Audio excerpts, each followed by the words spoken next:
Hello students, I am Charulata Mitkar from Samarpan Gyan School. This is class 10 mathematics. Today I am going to teach you the lesson 2 polynomials. See the book page number 20 NCERT. Let us introduce some terms which you studied in the previous classes. The first is degree of the polynomial. The highest power of x in a polynomial px is called the degree of polynomial px. Highest power of x is the degree of polynomial. Highest power word is important. See the example 4x plus 2. It is the polynomial in x. X has only one term. And what is the power of x here? X power 1. Therefore, this is the polynomial of degree 1. See the next example. 2y square minus 3y plus 4. It is the polynomial in y. See the powers of y. Two terms of y are there. 2y square minus 3y. In the first term, power is 2. In second term, power is 1. In third term, no y is there. Then 2, 1 and 0. Which is the highest? Obvious 2. Therefore, degree of this polynomial is 2. See the next example. 5x cube minus 4x square plus x minus root 2. It is the polynomial in x. Now we concentrate on the powers of x. X raised to 3, x square, x raised to 1, no x. Which is the highest? 3. Therefore, degree of the polynomial is 3. Understood? Shabas. See the next question. Next topic. What are the types of the polynomial? The first type is what? A polynomial of degree 1. Just we see that degrees.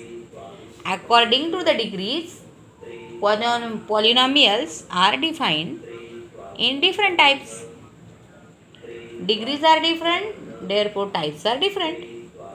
If polynomial of degree 1, then it is linear polynomial. See the example 2x plus 3. Power of x is 1.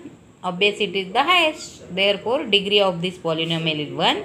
It is known as linear polynomial. Second definition. A polynomial of degree 2 is called quadratic polynomial.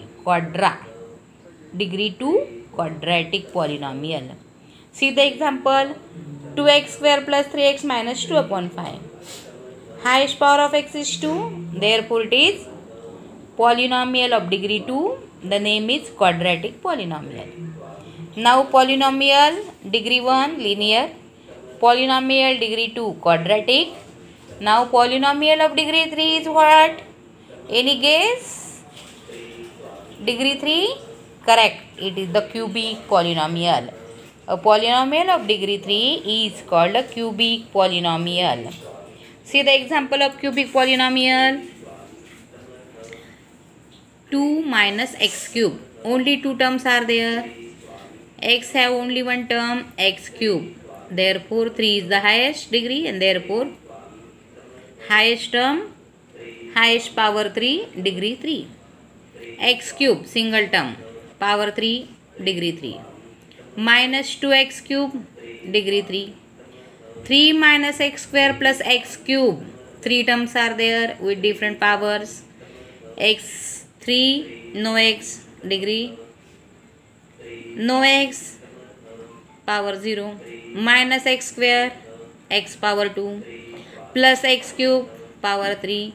Highest power 3. Therefore, it is polynomial of degree 3. And therefore, these are the cubic polynomials. And this is the general form x cube plus bx square plus cx plus d for the cubic polynomial because degree 3. Clear? Understood? Okay. See the next. Value of the polynomial. Value of polynomial. If you have given px as a polynomial in x, because in bracket x is there, then this will be the polynomial like this in x. And k is any real number. Real number means either it is positive, negative or 0, whatever. Then the value obtained by replacing x by k in px means where the x is there in the polynomial, that all x's are replaced by k, then that value after calculation getting is known as value of px at k, and it is denoted by pk. It is denoted by pk. Okay, that is known as pk means what? Value of polynomial at x equal to k. Okay, see the next now. A real number k is said to be the zero of a polynomial if pk equal to 0. Means sometime what happened? When you calculating this pk, then sometimes that value comes 0. After calculation you are getting pk is equal to 0. In such cases k is called 0 of a polynomial. K is called 0 of a polynomial. Okay. These all are the revision part. Now what is new in this lesson that we discuss? Now see page number 27 of your NCERT book. These are the some graphs. Okay. This is the x-axis denoted by x dash. Y-axis y dash. This is the origin 0, and one line graph is passes like this way, means it is one curve. Now observe this curve carefully. It touches to y-axis at this point and to this x-axis into this point. Okay, see the second curve. This goes like this in the curve. Curve line is this. It touches to x-axis in this point and this point. Two touching points are there. For this curve, see the direction, either this way or this way.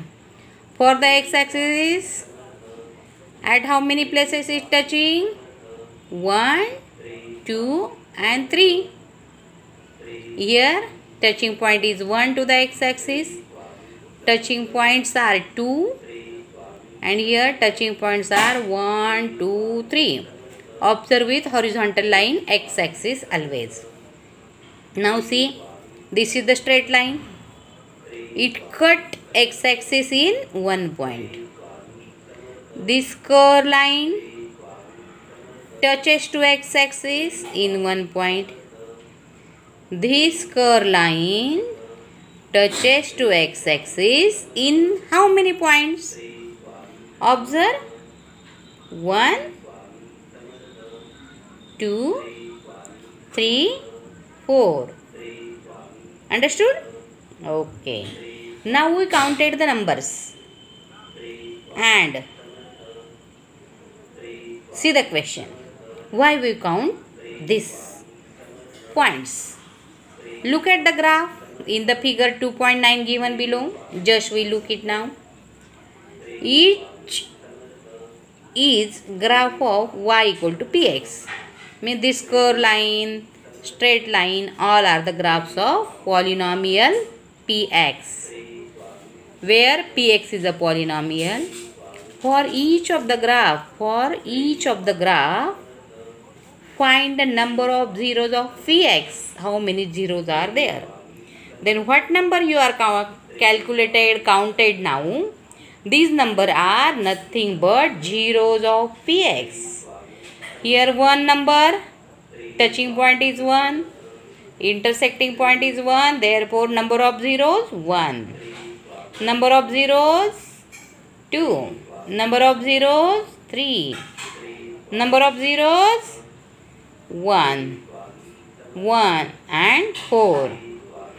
This is the concept that observe the x-axis line, and to this line whatever the curve to given you, it touches, it intersects in how many points? That number of points is known as zero of polynomial. See the explanation now. Number of 0 is 1 in a graph first, because it intersect x-axis at only one point. Is it clear? Okay. Now using this concept we will solve exercise 3.1. See now, in how many points this x-axis is cut by this graph, this line?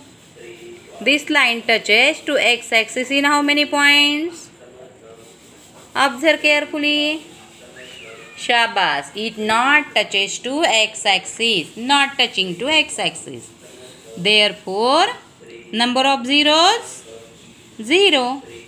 Okay. This graph curve touches to x-axis in one point. Therefore, number of zeros? 1.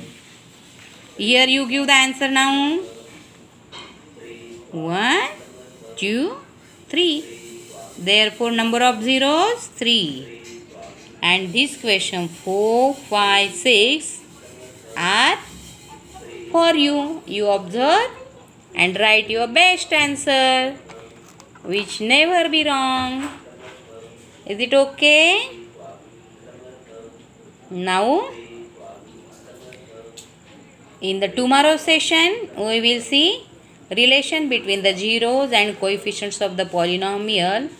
This is the new session. Today we stop. Thank you.